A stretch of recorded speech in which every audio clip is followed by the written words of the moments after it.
ನಮಸ್ಕಾರ. ಇವತ್ತು ನಾನು ಆ, ಅರುಣ್ ಭಾರದ್ವಾಜ್ ಬರೆದಿರುವ ಸಿನಿಮೀಯ ಸಿನಿಕೀಯ ಪುಸ್ತಕದ ಪರಿಚಯ ಮಾಡಿಸುತ್ತಿದ್ದೇನೆ. ಫೆಬ್ರವರಿ 2025 ಪರಿದೃಶ್ಯ ಕಿರುಚಿತ್ರ ಮತ್ತು ಸಾಕ್ಷ್ಯಚಿತ್ರ ಫೆಸ್ಟಿವಲಲ್ಲಿ ಇವರ ಈ ಪುಸ್ತಕ ಬಿಡುಗಡೆ ಆಯಿತು. ಅಲ್ಲಿ ಅವ್ರ ಜೊತೆ ಸಂದರ್ಶನವಿದ್ದಾಗ ನಾನು ಅಲ್ಲಿದ್ದೆ. ಸೊ ನನಗೆ ಈ ಪುಸ್ತಕ ಪರಿಚಯ ಮಾಡೋಕ್ಕೆ ತುಂಬ ಖುಷಿ. ಈ ಪುಸ್ತಕ ಸಿನಿಮೀಯ ಸಿನಿಕೀಯ ಅಂತ ಹೆಸರು. ಪುಸ್ತಕದ ಹೆಸರು ಎಷ್ಟು ವಿಭಿನ್ನವಾಗಿದೆಯೋ ಹಾಗೆ ಕೂಡ ಅದರ ಅಧ್ಯಾಯಗಳು ಹೆಸರು ಕೂಡ ವಿಭಿನ್ನವಾಗಿವೆ. ಪುಸ್ತಕದಲ್ಲಿ ಒಟ್ಟು 7 ಅಧ್ಯಾಯಗಳಿದ್ದು ಪುಸ್ತಕ ಒಟ್ಟು 122 ಪುಟಗಳಿವೆ. ಅರುಣ್ ಭಾರದ್ವಾಜ್ ಅವರ ಕಿರುಪರಿಚಯ ಅಂತಂದರೆ ಅವರು ಲೇಖಕರು, ಚಲನಚಿತ್ರ ನಿರ್ದೇಶಕರು ಹಾಗೂ ಚಲನಚಿತ್ರ ವಿಮರ್ಶಕರು ಕೂಡ. ಅವರು ವಿಮರ್ಶಕರು ಆದ್ದರಿಂದ ಈ ಪುಸ್ತಕದ ತೂಕ ಸ್ವಲ್ಪ ಜಾಸ್ತಿ ಆಗುತ್ತೆ. ಈ ಪುಸ್ತಕ ಬರೆಯಬೇಕಾದ ಕಾರಣ ಅವರ ಪ್ರಕಾಶಕರಾದ ಭರತ್ ಫೌಂಡೇಶನ್ ಅವರು ತುಂಬ ನೈಜವಾಗಿ ಬರೆದಿದ್ದಾರೆ. ಓದ್ತೀನಿ ಕೇಳಿ. ಇಂದು ಸಿನಿಮಾ ಕೇವಲ ಮನರಂಜನೆಗೆ ಸೀಮಿತವಾಗಿರದೆ ನಮ್ಮ ಸಾಮಾಜಿಕ, ಸಾಂಸ್ಕೃತಿಕ ಹಾಗೂ ರಾಜಕೀಯ ಬದುಕಿನ ಮೇಲೆ ಪ್ರಭಾವ ಬೀರುತ್ತಿದೆ. ಇಂತಹ ಪರಿಣಾಮಕಾರಿ ಪ್ರಭಾವ ಬೀರುವುದರಿಂದ ಈ ಮಾಧ್ಯಮವನ್ನು ಅರ್ಥ ಮಾಡಿಕೊಳ್ಳುವುದು ಅವಶ್ಯಕವಾಗಿದೆ ಮತ್ತು ಅದರ ಒಳಗುಟ್ಟುಗಳನ್ನು ವಿಶ್ಲೇಷಿಸುವುದು ಅವಶ್ಯಕವಾಗಿದೆ. ಎಷ್ಟು ಸರಿಯಾಗಿ ಒಂದು ದೃಷ್ಟಿಕೋನ ಇಟ್ಕೊಂಡು ಈ ಪುಸ್ತಕವನ್ನು ಯೋಚಿಸಿ ಬರೆದಿದ್ದಾರೆ ಅಂತ ಅನ್ನೋದಕ್ಕೆ ಈಗ ಮುಂದೆ ನಾನು ಹೇಳ್ತೇನೆ. ಪುಸ್ತಕದಲ್ಲಿ ಉಪೇಂದ್ರರ ಚಲನಚಿತ್ರದ ಬಗ್ಗೆ ವ್ಯಾಖ್ಯಾನ ಇದೆ. ಅವರು ಫಿಲ್ಮ್ ಡಿಫ್ರೆಂಟ್ ಆಗಿ ಅಂತ ಅರುಣ್ ಅವರು ಹೇಳ್ತಾರೆ. ಹಾಗೆಯೇ ಫಿಲ್ಮ್ಗಳು ಹೇಗೆ ಡಿಫ್ರೆಂಟ್ ಆಗಿತ್ತು ಹಾಗೆ ಅರುಣ್ ಅವರು ಬರೆದಿರೋ ಪುಸ್ತಕ, ಅದರ ಒಳಗಿನ ಅಧ್ಯಾಯಗಳು ಮತ್ತು ಅವರ ಒಂದು ಬರೆಯುವ ಶೈಲಿಯೂ ಕೂಡ ತುಂಬ ಡಿಫ್ರೆಂಟ್ ಆಗಿದೆ. ಉದಾಹರಣೆಗೆ ಅವರ ಅಧ್ಯಾಯದ ಹೆಸರು ಕೂಡ ಎಷ್ಟೊಂದು ಡಿಫ್ರೆಂಟ್ ಆಗಿದೆ ಅಂತಂದರೆ, 1ನೇ ಅಧ್ಯಾಯ ಯಾ ದೇವಿ ಸರ್ವಭೂತೇಷು ಬ್ಯೂಟಿ ರೂಪೇಣ ಸಂಸ್ಥಿತ, ಅಥವಾ ಮನೆ ಮನೆ ಬುದ್ಧೆ ಮಾರಿಗುಡಿ ನಿದ್ದೆ, ಇಲ್ಲ ನಾಹಂ ಜಾನಾಮಿ ಕೇಯೂರೆ, ಇಲ್ಲಾಂದರೆ ನಾಮೂಲಂ ಲಿಖಿತೆ ಕಿಂಚಿತ್. ಸೊ ಈ ಥರ ಒಂದು ಡಿಫ್ರೆಂಟ್ ಆಗಿರೋ ಅಧ್ಯಾಯ ಹೆಸರುಗಳಲ್ಲಿ ಅವರು ಬೇರೆ ಬೇರೆ ವಿಷಯಗಳನ್ನು ಚಲನಚಿತ್ರ ವಿಮರ್ಶೆ, ಸಾಮಾಜಿಕ ಪರಿಣಾಮ ಅದರೆಲ್ಲರ ಮೇಲೇನೂ ಈ ಪುಸ್ತಕದಲ್ಲಿ ಚರ್ಚೆ ಮಾಡಿದ್ದಾರೆ. ಇನ್ನು ನನಗೆ ಕುತೂಹಲ ಅನಿಸಿದ್ದು ಅಂತಂದರೆ ಈ ಪುಸ್ತಕದ ಹೆಸರು ಯಾಕೆ ಈ ಥರ ಸಿನಿಮೀಯ ಸಿನಿಕೀಯ ಅಂತ ಇಟ್ಟಿದ್ದಾರೆ ಅಂತ ತುಂಬ ಕುತೂಹಲವಾಗಿತ್ತು. ಅದಕ್ಕೆ ಅವರು ತುಂಬ ನೈಜವಾಗಿ ಬರೆದಿದ್ದಾರೆ. ಸಿನಿಮಾ ಅಥವಾ ಚಲನಚಿತ್ರ ನಿರ್ದೇಶಕನ ಮಾಧ್ಯಮ. ಆ ಒಂದು ಚಲನಚಿತ್ರ ಹೊರಗಡೆ ಬರಬೇಕಾದ್ರೆ, ಬಿಡುಗಡೆ ಆಗಬೇಕಾದ್ರೆ ಬೇಕಾದಷ್ಟು ನಿರ್ಧಾರಗಳನ್ನು ಆ ನಿರ್ದೇಶಕನು ಮಾಡಬೇಕಾಗುತ್ತೆ. ಆದರೆ ಸಿನಿಮಾದ ಪ್ರಭಾವ ಮತ್ತು ದೃಶ್ಯ ಮಾಧ್ಯಮದ ಒಂದು ಏನು ಹಿಡಿತದ ಜನರ ಮೇಲೆ ಇದನ್ನು ನೋಡಿದಾಗ ಬೇರೆ ಬೇರೆ ಗುಂಪುಗಳು, ಪಕ್ಷಗಳು, ಜನರು ಅದನ್ನು ಹೇಗೆ ತಮಗೆ ಬೇಕಂತೂ ಅಳವಡಿಸಿಕೊಳ್ತಾರೆ. ಇದಕ್ಕೆ ಅವ್ರು ಹೇಳೋದು ಅಂತಂದರೆ, ಸಿನಿಮಾ ನಿರ್ದೇಶಕನು ಮಾಡಿದಾಗ ಅದು ಸಿನಿಮೀಯವಾಗುತ್ತೆ. ಗುಂಪುಗಳು, ಪಕ್ಷಗಳು, ಪ್ರೇಕ್ಷಕರು, ಬೇರೆಯವರು ಅದನ್ನು ತಮಗೆ ಹೇಗೆ ಬೇಕು ಅಂತ ಬಳಸ್ಕೊಳ್ತಾರೋ ಅದು ಸಿನಿಕೀಯ ಆಗುತ್ತೆ. ಇನ್ನು ಪುಸ್ತಕದ 7 ಅಧ್ಯಾಯಗಳಲ್ಲಿ ನನಗೆ ತುಂಬ ಹಿಡಿಸಿದ ಅಧ್ಯಾಯ ಅಂತಂದರೆ 2ನೇ ಅಧ್ಯಾಯ ನಾಮೂಲಂ ಲಿಖಿತೆ ಕಿಂಚಿತ್ ಅಂತ. ಇಲ್ಲಿ ಅರುಣ್ ಅವರು ಒಬ್ಬ ವಿಮರ್ಶಕಾರ ಚಲನಚಿತ್ರವನ್ನು ಹೇಗೆ ನೋಡಬೇಕೆಂಬುದನ್ನು ತುಂಬ ದೀರ್ಘವಾಗಿ ಬರೆದಿದ್ದಾರೆ. 30-35 ಪುಟಗಳಿರುವ ಈ ಒಂದು ಅಧ್ಯಾಯ ತುಂಬಾ ದೀರ್ಘವಾಗಿ ಮತ್ತು ವಿಷಯದ ಒಳಕ್ಕೆ ಹೋಗಿ ಅವರು ಅದನ್ನು ನೈಜವಾಗಿ ಬರೆದಿದ್ದಾರೆ. ಇಲ್ಲಿ ಬೇಕಾದಷ್ಟು ಚಲನಚಿತ್ರಗಳ ಉದಾಹರಣೆ ಕೊಟ್ಟು ಕತೆ ಹೇಗೆ ಬರೀಬೇಕು, ಕಥೆಯಿಂದ ಅದರಿಂದ ನಾವು ನೋಡಬೇಕಾದ ಸ್ಕ್ರೀನ್ ಪ್ಲೇ ಏನಂತಾರೆ ಅದು ಹೇಗೆ ಬರೀಬೇಕು ಅಂತ ಉದಾಹರಣೆಗಳೇ ಕೊಟ್ಟು ಕಥೆಯ ಸಾರ ಒಂದು ಕೇಳಿ ಎಷ್ಟೊಂದು ನಿರ್ದೇಶಕರು ಅದರಿಂದ ಒಂದು ಚಲನಚಿತ್ರವನ್ನು ಬರೆದಿದ್ದಾರೆ, ಅದರ ಉದಾಹರಣೆಗಳನ್ನು ಕೊಟ್ಟಿದ್ದಾರೆ. ಈ 2ನೇ ಅಧ್ಯಾಯ ಏನಿದೆ, ಚಲನಚಿತ್ರವನ್ನು ನೋಡಿ ಅದನ್ನು ಪ್ರಶಂಸಿ ಅಥವಾ ಅದನ್ನು ಅನುಭವಿಸಲು ಅಥವಾ ಅದರ ರಸಗ್ರಹಣವನ್ನು ಮಾಡಲು ಯಾರು ಅಪೇಕ್ಷೆ ಮಾಡ್ತಾರೋ ಅವರು ಈ 2ನೇ ಅಧ್ಯಾಯ ಮಾತ್ರ ಬಿಡಲಾರದೆ ಓದಬೇಕು.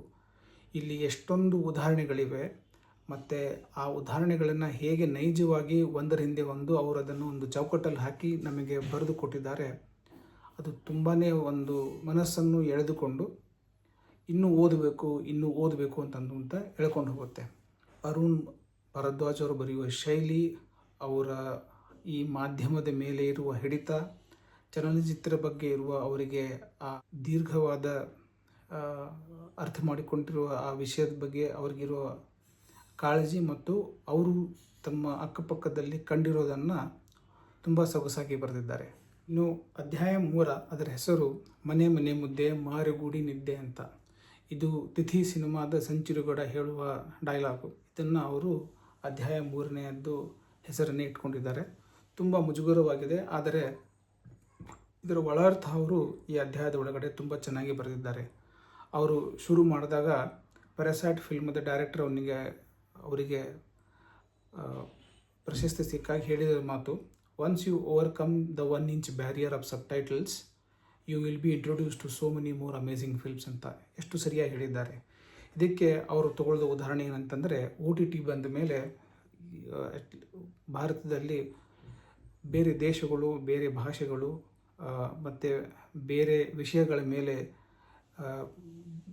ಸಾಕಷ್ಟು ಚಲನಚಿತ್ರಗಳನ್ನು ನೋಡಲು ಅವಕಾಶ ಸಿಕ್ಕು ಜನರ ರುಚಿ ಬೇರೆ ರಸಗಳ ಕಡೆ ಹೋಗಿ ಅದನ್ನು ಅರ್ಥ ಮಾಡಿಕೊಂಡು ಸಿನಿಮಾವನ್ನು ಯಾವ ಕಥೆಗಳ ಮೇಲೆ ಮಾಡಬಹುದು,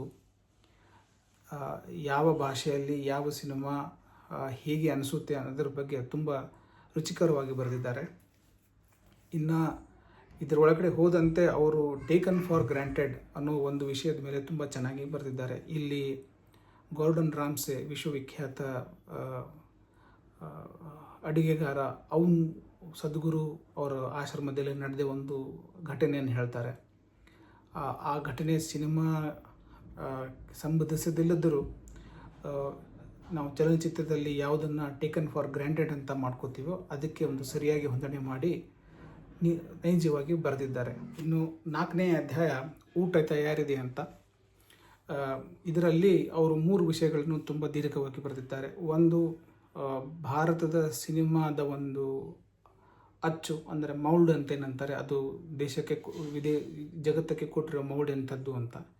2ನೇದ್ದು, ಸಿನಿಮಾದಲ್ಲಿ ಈಗ ವಿಪರೀತವಾಗಿ ಉಪಯೋಗಿಸ್ತಿರೋ ಬೈಗುಳುಗಳು. ಮತ್ತು 3ನೇದ್ದು, ಈ ಮಣ್ಣಿನ ಚಿತ್ರ ಅಂತ ಏನಂತಾರೆ ಅದರ ಬಗ್ಗೆ ಒಂದು ದೀರ್ಘವಾಗಿ ಬರೆದಿದ್ದಾರೆ.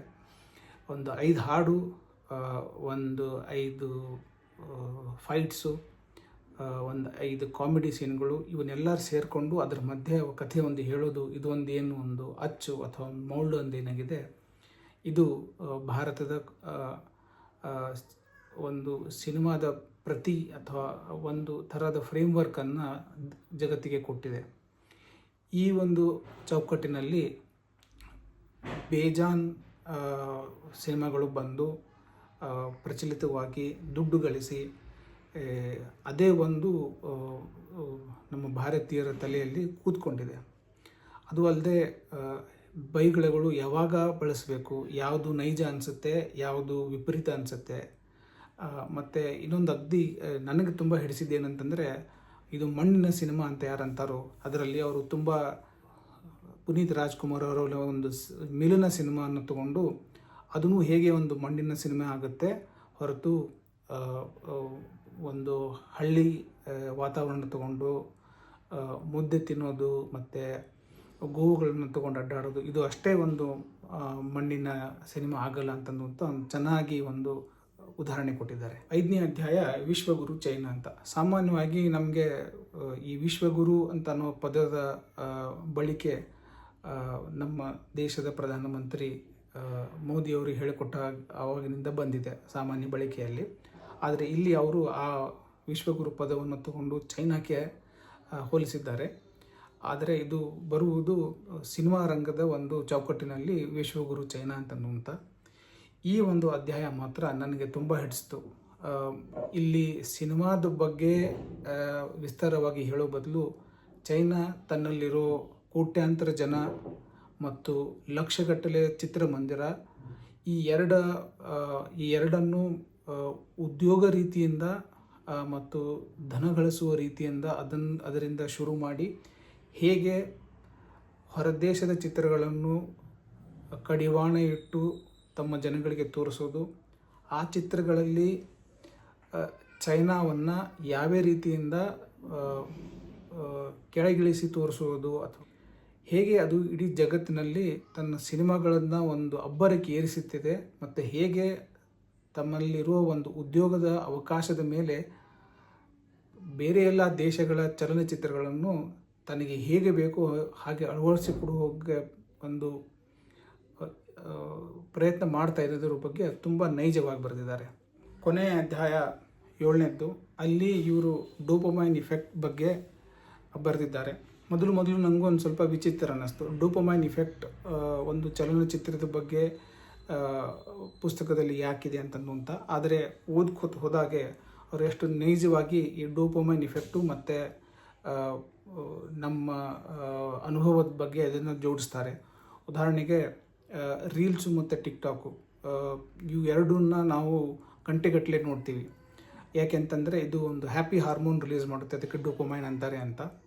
ಸೊ ಇದರದ್ದು ಪರಿಣಾಮ ಏನು ಅಂತಂದರೆ, ನಾವು ಚಲನಚಿತ್ರ ನೋಡಬೇಕಾದ್ರೆ, ಒಂದು ಚಲನಚಿತ್ರ ಮಂದಿರದಲ್ಲಿ ಅಥವಾ ಮನೆಯಲ್ಲಿ ನೋಡಬೇಕಾದ್ರೆ ನಮಗೆ ಬೇಡಾದ ದೃಶ್ಯಗಳು ಬಂದರೆ ಅಥವಾ ಅಡ್ವರ್ಟೈಸ್ಮೆಂಟ್ಗಳು ಬಂದರೆ, ಆವಾಗ ನಾವು ನಮ್ಮ ಮೊಬೈಲ್ ಫೋನ್ ತೆಗೆದು ಅದರಲ್ಲಿ ರೀಲ್ಸ್ ನೋಡ್ತಾ ಶುರು ಮಾಡ್ತೀವಿ ಅಥವಾ ಟಿಕ್ಟಾಕ್ ನೋಡ್ಕೋತಾ ಶುರು ಮಾಡ್ತೀವಿ.